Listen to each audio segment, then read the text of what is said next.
4.1, Maxima and Minima, which is the plural form for maximum points and minimum points. What we're going to be doing is looking at some kind of function, and over an interval, we want to see where are the high and low points. So we can see from here that this would be a high point, high point. All these are high points. And then we can see that we can have low points, and those would be low points. So whether or not it's the low point over the whole interval or just locally, so we're going to be talking about the two different ones. So what we have here is the absolute maximum and minimum. It's going to be defined on an interval containing some value of c, so that if f of c is greater than or equal to some f of x, and for every x in the domain, then it's the absolute maximum value. If it's the highest y output on that interval, it's a max value. And if it's the lowest, it's the absolute lowest value on that interval. We call it absolute minimum.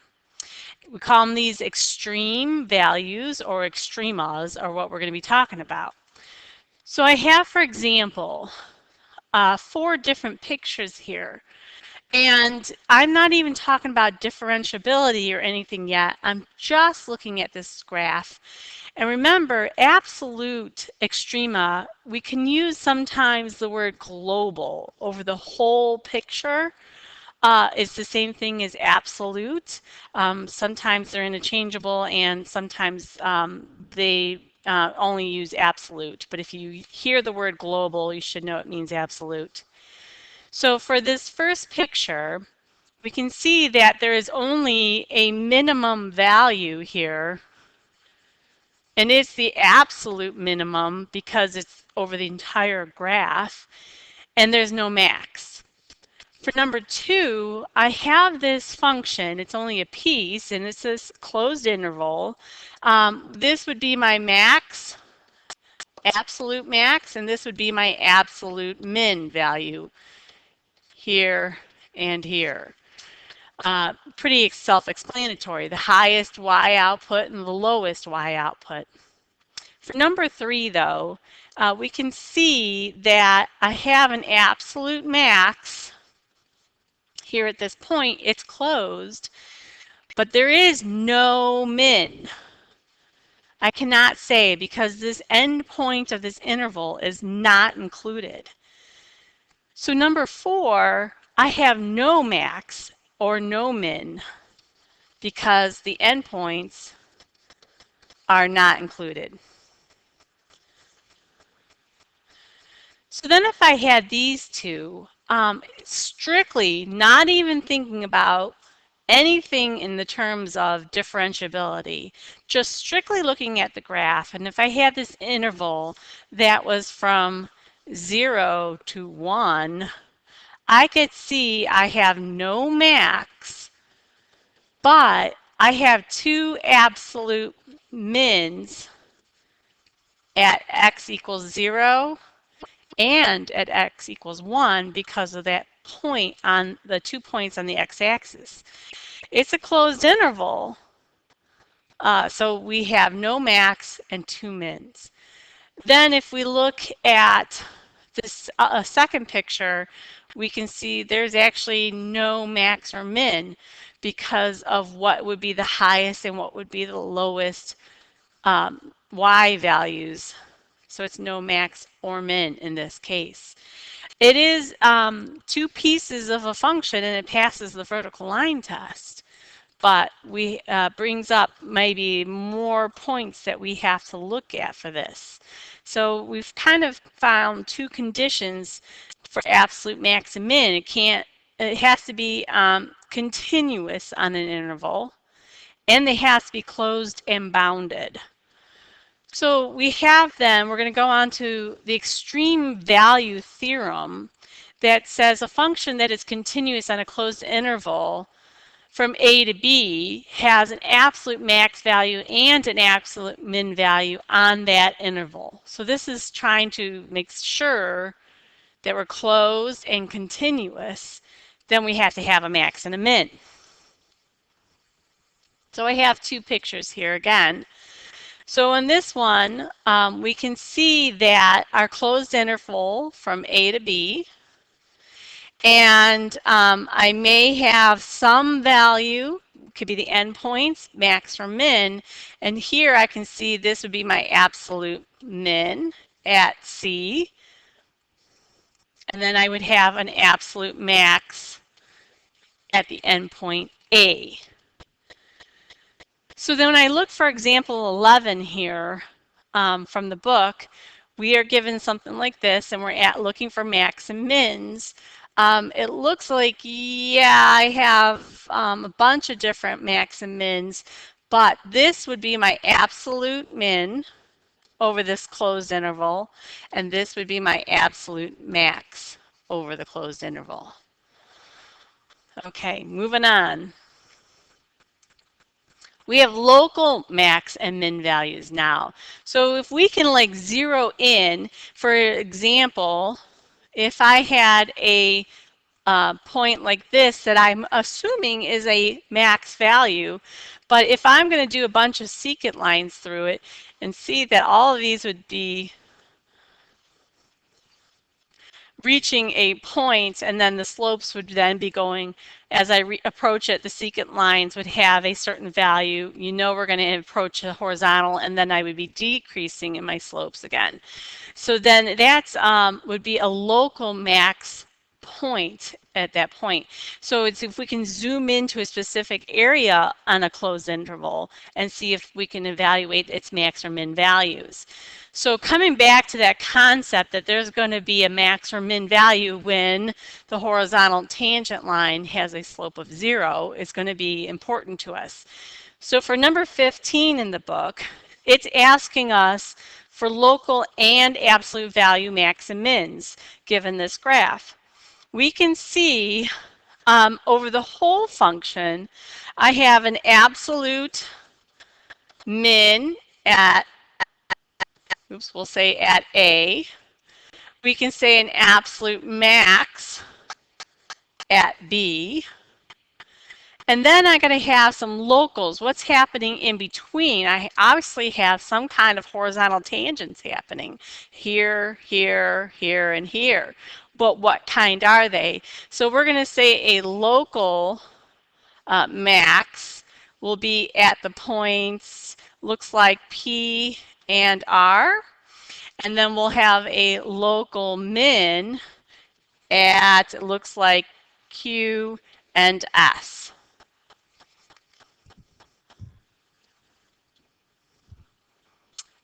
Sorry, going back to this. So that brings us to the local extreme point theorem. If f has a local minimum or maximum at some c, then its derivative of the function at c exists, then the f prime of c would equal to 0. So we're saying the slopes would be 0. So if we have one example in the book, we have here should be, here should be, here, here. We're talking about local linearity at that, or not local linearity, I'm sorry, local extreme values at these certain points. We now want to take derivatives, and the slopes should be 0 at those points. So when we're plugging them in. One of the other things I want to talk about, though, before we move on, is this doesn't always mean the converse is true. So for example, if I'm given the function f of x equals x cubed, which I do have the wrong graph for that here, but we know it should be coming up and going on. This would have a horizontal tangent here where slope is 0, but that does not mean it's a max or min given this function. So what we're saying here is if I could take the derivative of this and set it equal to 0, it should be the point that I have a local max or min. But if I set this equal to 0, x is 0. So at that point, you would say, yeah, I have a max or min there. But given this function, I see there's no max or min. It is just something's happening there, but it is not a max or min. So we'll be coming back to this, and we're proving that it does, the converse is not always true. So then we have critical point. An interior point C of the domain of F at which F prime of C equals 0. Or if F prime of C fails to exist, it's called a critical point of F. Well, wait a minute. We just said if it fails to exist. So let's go back to this graph that I had here earlier. And if I'm given this example, which one of these would be one where the derivative failed to exist? And we know that it would be here at any point or cusp that we'd have an issue with. We do have some other ones where we would have that, but I want to go ahead before we go back to that and do some problems of finding points or critical points. So I will be coming back to that. For problem number 23, we have f of x is equal to 3x squared minus 4x plus 2. And what we want to do then is take the first derivative of this function and set it equal to 0. So this is where we're saying a critical point happened or some kind of extrema. So we're going to go ahead and solve for 0, and we're going to solve for x, I'm sorry, and then we're going to have x equals a positive 2/3. And then in the book it says go ahead and by graphing we can use to determine whether this each critical point is a local max or min or neither. And we can see from the graph here that we have a parabola that opens upwards, which we should be able to understand because our a or our coefficient in front of x squared is positive. We know it's a parabola opening up. We should know then this is a min. And in this case, it's both a local and absolute min. But we're going to call this one a local because that's what they were asking for. Local min. So number 24, we have f of x equals 1/8 x cubed minus 1/2 x. And it's telling us on an interval from -1 to 3. So I'm going to do the same process where I'm going to take the derivative,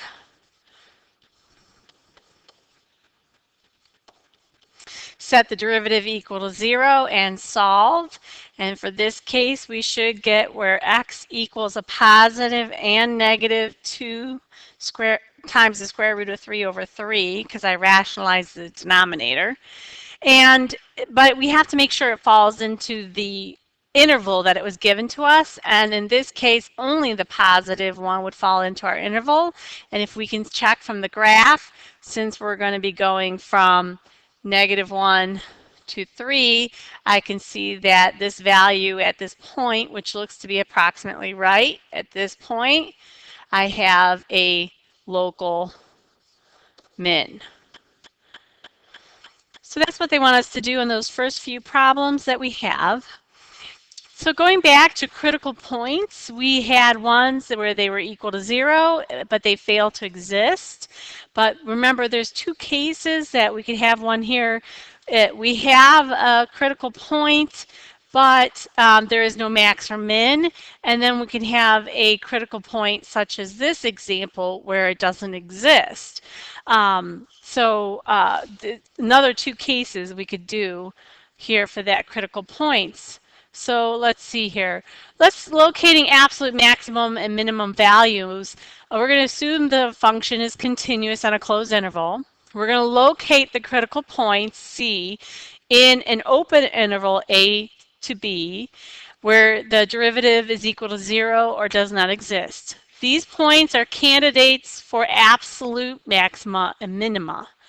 We're going to evaluate f at the critical points and at the endpoints on this closed interval. We're going to choose the largest and smallest values of f from step 2 for the absolute maximum and minimum values respectively. If the interval of interest is an open interval, then the absolute extreme values, if they exist, occur in the interior points. So I have for us example, let's see if I can get rid of the boxes. For example, 41, and we have that it's the function sine 3x on an interval from negative pi over 4 to positive pi over 3. So I kind of drew what the interval would be on the unit circle. So this is the only area that we're going to have solutions for. So for this one, if we went ahead and took the derivative of this one, we should have 3 cosine of 3x. We're going to set it equal to 0. And then if we can remember from this point, where is cosine 0? Cosine is 0 when we are equal to pi over 2 or when we're negative pi over 2. There's a reason I'm doing that, negative pi over 2 instead of the 3 pi over 2, but we'll come back to that. So solving each one for x, we can see that x would be equal to pi over 6, and this one should be negative pi over 6. Okay, if I did the 3 pi over 2, in a sense, that does not fall in my interval, and that is why I did it this way. So I have two possible areas or critical points where this could have be extreme. So we're going to go ahead and test. Then back in the original function, these 2 points. So we're going to do f of positive pi over 6 and should have a value of 1. And then we're going to do f of negative pi over 6 and we should get a value of negative 1. So if this is the case, this should be my absolute max because it's positive and greatest. And this one, negative 1, should be my absolute min. If we wanted to go ahead, this problem was only asking for that, but if we wanted to go ahead and test the entire interval, we would be testing also at the endpoints, which would be negative pi over 4 and pi over 3. Then we can compare from there. All right, I want to go through one more. Just to set it up, I just don't want to walk through the entire problem. Number 73, we have h of x is equal to 5 minus x over x squared plus 2x minus 3 on a closed interval of negative 10 to 10.